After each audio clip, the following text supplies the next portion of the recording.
Now, before I get into my sermon this Easter day, I want you to mark your calendar, make a mental note to mark your calendar for Easter Day 2026. We're going to have an 8 o'clock, then we're going to have a 9 o'clock, and then we're going to have a 9:45 egg hunt, and then we're going to have a 10:30 service. How about that? That's because of you. Because of you. New life out of love. New life out of death.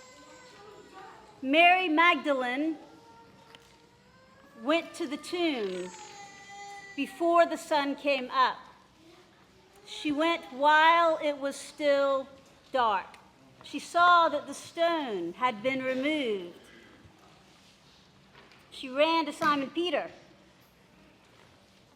and the disciple Jesus loved. They'd taken the Lord, she says. They set out for the tomb running. The other disciple outran Peter and reached the tomb first. And then that disciple is likely John, the one writing. And that, of course, as I like to say, is our John. St. John the Apostle, an evangelist.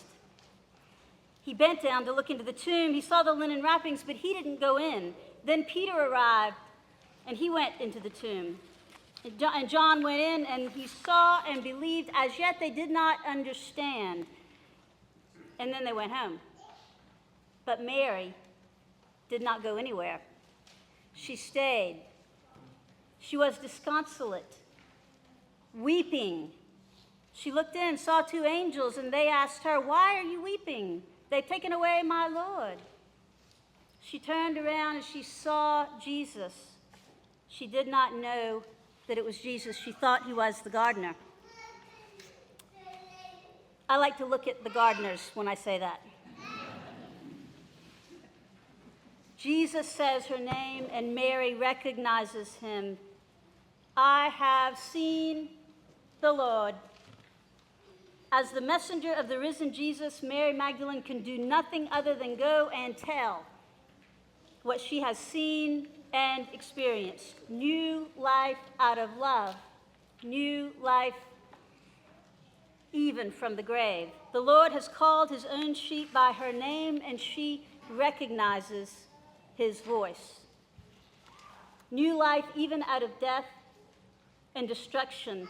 Can it be?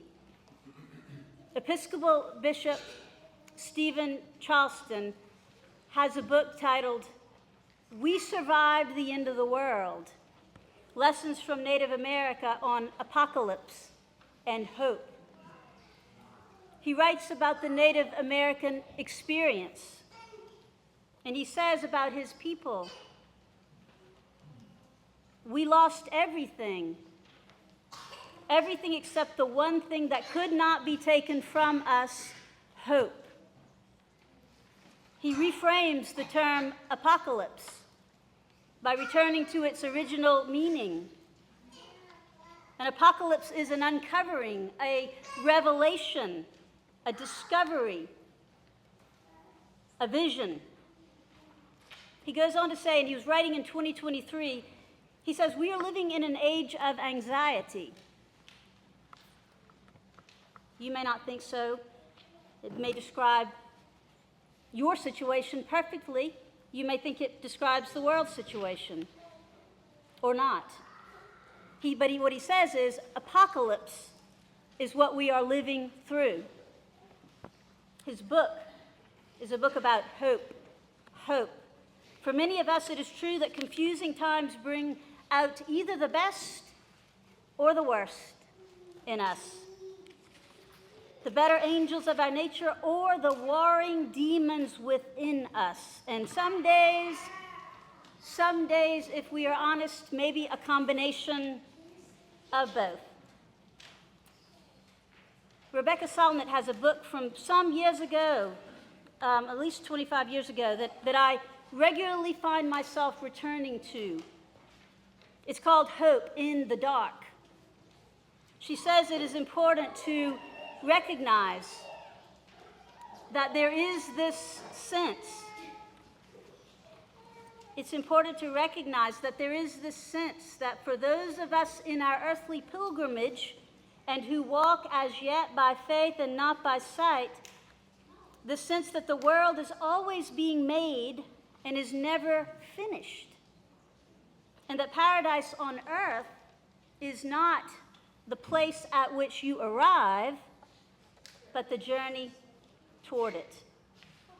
I just got back from a pilgrimage to the Isle of Iona, and I think I spent more time journeying there than I did on the island, because that's the point, isn't it? And Solomon goes on to say that activists can burn themselves out when they mistake heaven for some goal at which they must arrive on earth, rather than an idea to navigate by or a truth to work towards.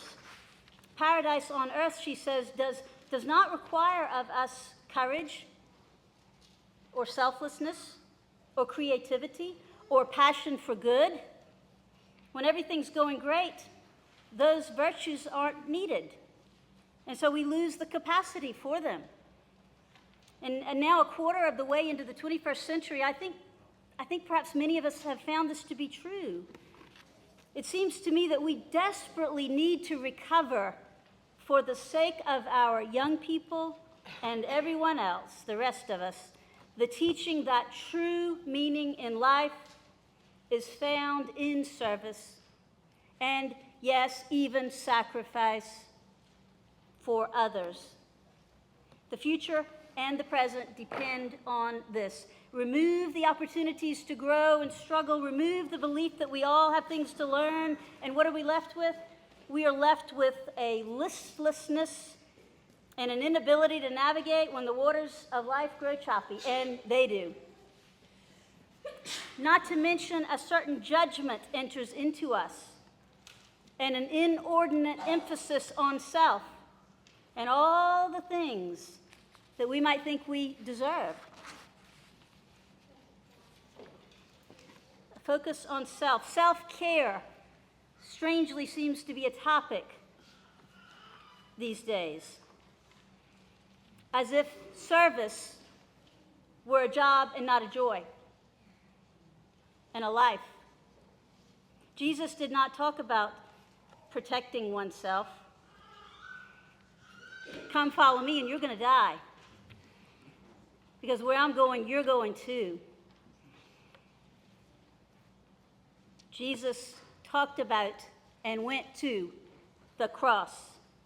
Resurrection does not remove the cross. Resurrection does not remove sickness and death or disappointment or sadness or fear or uncertainty or depredation or degradation or war or rumors of war. Resurrection means instead that something new and even strangely beautiful and wonderful, even startlingly beautiful and wonderful, can be brought out of life's darkest days, even out of death itself.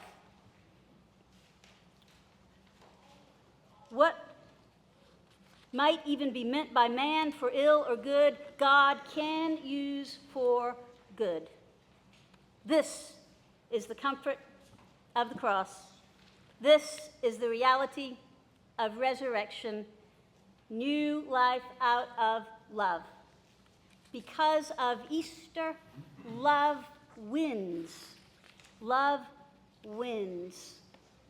Back to Mary Magdalene at the tomb. The poet and priest Malcolm Guite writes, "He blesses every love which weeps and grieves, and now he blesses hers which stood and wept and would not be consoled. A sound behind her stirs, a scatter of bright bird song through the air.